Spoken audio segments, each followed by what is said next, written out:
ಬೆಂಗಳೂರಿನಲ್ಲಿ ಕೇರಳ ಪಾಲಿಟಿಕ್ಸ್ ಇವತ್ತು ಕೂಡ ಮುಂದುವರೆದಿದೆ. ನಿನ್ನೆ ಕೇರಳದ ರಾಜ್ಯಸಭಾ ಸದಸ್ಯ ಎ ರಹೀಂ ಇಲ್ಲಿಗೆ ಬಂದು ಕೋಗಿಲು ಕ್ರಾಸ್ನಲ್ಲಿ ಮನೆಗಳ ತೆರವು ಏನಾಯಿತು ಅಲ್ಲಿನ ಜನರ ಜೊತೆಗೆ ಮಾತಾಡಿ ಹೋಗಿದ್ರು. ಈಗ ದೇಶಾದ್ಯಂತ ಚರ್ಚೆ ಆಗ್ತಾ ಇದೆ ಈ ವಿಚಾರ. ರಾಜ್ಯದ ವಿಷಯಗಳಿಗೆ ಕೇರಳ ಯಾಕೆ ಮೂಗು ತೂರಿಸ್ತಾ ಇದೆ ಅನ್ನುವಂಥದ್ದು ಪ್ರಶ್ನೆ. ಒತ್ತುವರಿ ತೆರವಿಗೆ ಕೇರಳ ಸಿಎಂ ಪಿಣರಾಯಿ ವಿಜಯನ್ ಒಂದ್ ಕಡೆ ಅಸಮಾಧಾನ ವ್ಯಕ್ತಪಡಿಸ್ತಾರೆ.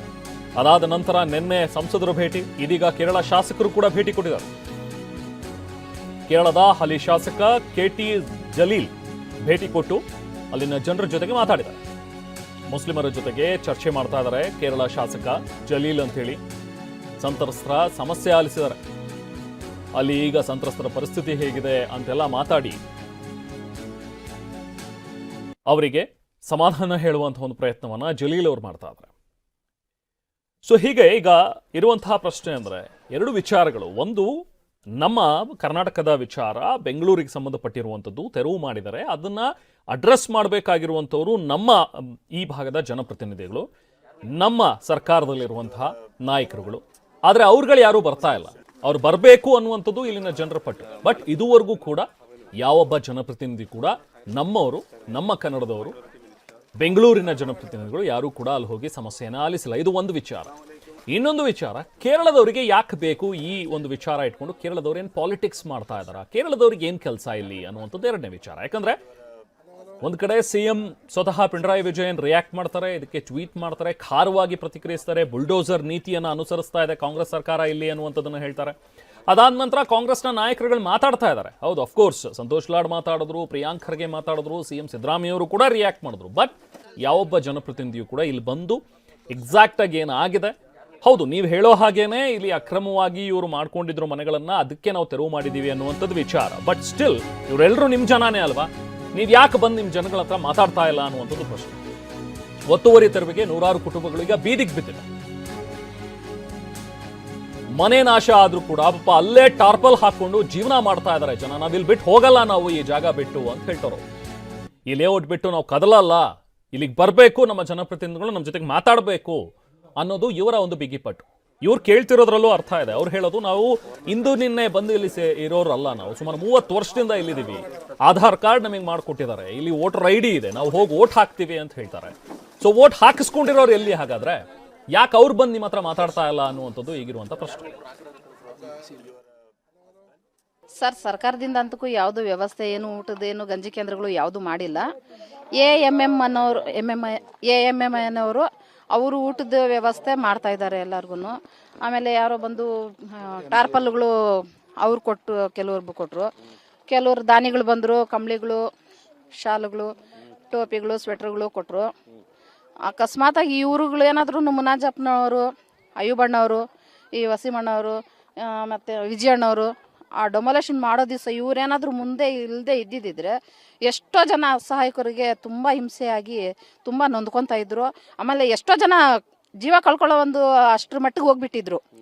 ಇವ್ರುಗಳೆಲ್ಲರೂ ತಾಳ್ಮೆಯಿಂದ ಇರ್ರಿ, ನಾವುಗಳು ನಿಮ್ಮ ಜೊತೆ ನಿಂತ್ಕೊಳ್ತೀವಿ, ನಿಮ್ಗೊಂದು ಪರ್ಯಾಯ ವ್ಯವಸ್ಥೆ ಮಾಡಿಸ್ಕೊಡ್ತೀವಿ, ನಾವೆಲ್ಲರೂ ಹೋರಾಟ ಮಾಡೋಣ, ನಿಮ್ಮ ಜೊತೆಗೆ ನಾವಿರ್ತೀವಿ ಅಂತ ಹೇಳಿ ಇವರು ಜನಗಳಿಗೆ ಒಂದು ಸಮಾಧಾನ ಮಾಡಿದ್ರಿಂದ ಜನಗಳು ಆ ನಂಬಿಕೆ ಮೇಲೆ ಸಮಾಧಾನವಾಗಿ ಅವ್ರವರು ಎಲ್ಲೆಲ್ಲಿ ಇದು ಮನೆಗಳು ಕೆಡವವ್ರೆ ಅಲ್ಲಲ್ಲೇ ಇದ್ದಾರೆ.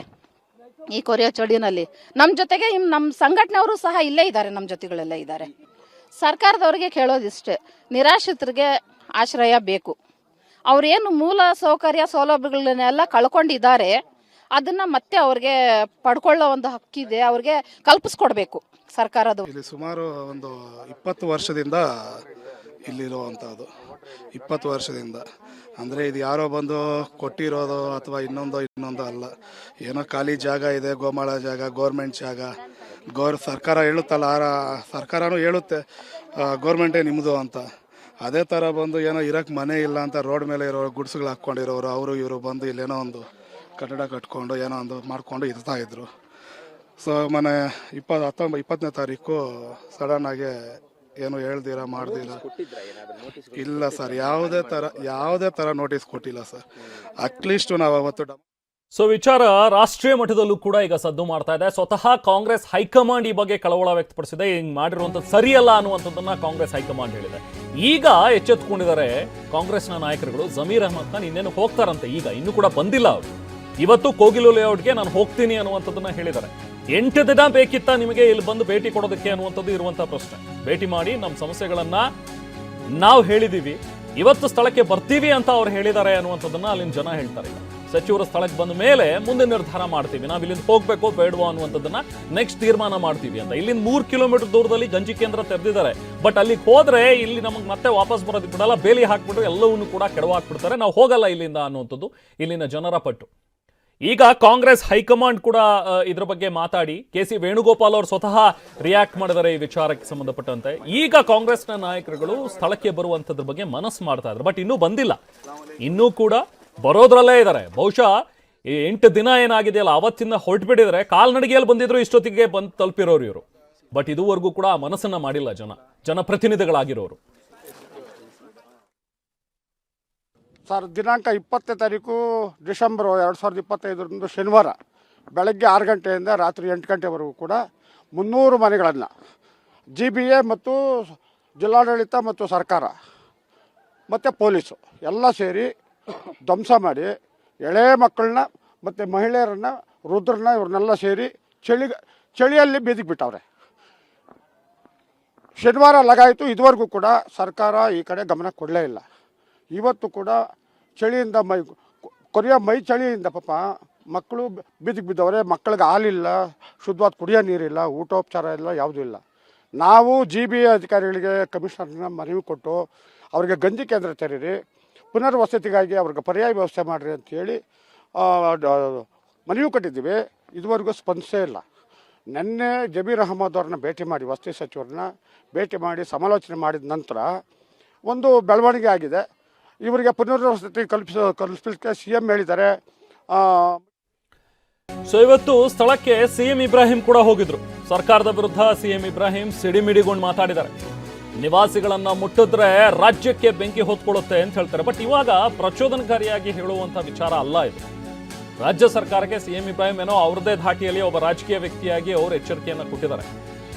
ಅವ್ರು ಹೇಳ್ತಾ ಇರುವಂಥದ್ದು ಎಲೆಕ್ಷನ್ ಅಲ್ಲಿ ವೋಟ್ ಬೇಕು, ಹಾಗಾದ್ರೆ ಮುಸ್ಲಿಮರು ಬೇಡವಾ? ಸೊ ಇಲ್ಲಿ ಹಿಂದೂ ಮುಸ್ಲಿಂ ಅನ್ನುವಂಥ ಪ್ರಶ್ನೆ ಅಲ್ಲ, ಮೊದಲಿಗೆ ಮಾನವೀಯತೆ, ಮನುಷ್ಯರು, ಇವರೆಲ್ಲರೂ ಕೂಡ ಮನುಷ್ಯರು. ಅವರಿಗಾಗಿರುವಂಥ ತೊಂದರೆ ಈ ಜಾಗದಲ್ಲಿ ಬೇರೆ ಯಾವುದೇ ಸಮುದಾಯದವರು ಇದ್ರೂ ಕೂಡ ಇದ್ರ ಬಗ್ಗೆ ಮಾತಾಡಲೇಬೇಕಾಗಿರುವಂಥ ವಿಚಾರ ಇದು. ಯಾಕಂದ್ರೆ ನೀವು ಇದನ್ನ ಒತ್ತುವರಿ ಮಾಡ್ಕೊಂಡು ಇವ್ರು ಕುತ್ಕೊಬಿಟ್ಟಿದ್ದಾರೆ, ಅಕ್ರಮವಾಗಿದ್ದಾರೆ ಅನ್ನುವಂಥದ್ದಿದ್ರೆ ಇವ್ರು ನಿಮ್ ಜನಾನೇ ತಾನೇ. ಇವ್ರ ಹತ್ರ ನಿಮಗೆ ವೋಟ್ ಬೇಕು, ಹಾಗಾದ್ರೆ ಬೇಡ, ಇವ್ರ ಹತ್ರ ವೋಟ್ ತಗೋಬೇಡಿ. ಹಾಗಾದ್ರೆ ಇವ್ರಿಗೆ ಯಾವುದೇ ID ಕಾರ್ಡು, ಇವ್ರಿಗೆ ಯಾವುದೋ ಆಧಾರ್ ಕಾರ್ಡ್ ಯಾಕೆ ಮಾಡ್ಕೊಟ್ರಿ? ಹಾಗಾದ್ರೆ ID ಕಾರ್ಡ್ ಮಾಡಿಸಿ ಇವ್ರ ಹತ್ರ ವೋಟ್ ತಗೊಳಕ್ಕೆ ನಿಮಗೆ ಜನ ಬೇಕು, ಆದ್ರೆ ಇವ್ರ ಸಮಸ್ಯೆ ಬಂದಾಗ ಇವ್ರ ಸಮಸ್ಯೆನ ಆಲಿಸೋದಕ್ಕೆ ನೀವು ಬರೋದಿಲ್ಲ ಅಂತ ಹೇಳಿದ್ರೆ ಏನರ್ಥ? ಇವತ್ತು CM ಇಬ್ರಾಹಿಂ ಕೂಡ ಸ್ವಲ್ಪ ಆಕ್ರೋಶಿತ ಭರಿತವಾಗಿ ಮಾತಾಡಿದ್ದಾರೆ. ಮುಸ್ಲಿಮ್ಸು ಹಿಂದುಳಿದವರೆಲ್ಲ ಒಂದಾಗಿ ಬಂದಿದ್ದೀವಿ. ಇಲ್ಲಿ ಬರ್ದೇ ಇದ್ರೆ ನಾಡ್ದ್ರಿಂದ ನಾವು ಇಲ್ಲಿ ಚಳವಳಿ ಶುರು ಮಾಡ್ತೀವಿ. ಇಲ್ಲಿ ಯಾರಾದರೂ ಬಂದು ಮುಟ್ಟಿದ್ರೆ ನಮ್ಮ ಹೆಣ ಫಸ್ಟ್ ಹೋಗ್ಬೇಕಾಗತ್ತೆ ಇಲ್ಲಿಂದ. ಕೇರಳ ಮುಖ್ಯಮಂತ್ರಿ ಜ್ಞಾನೋದಯವಾಗಿದೆ ಇವತ್ತು.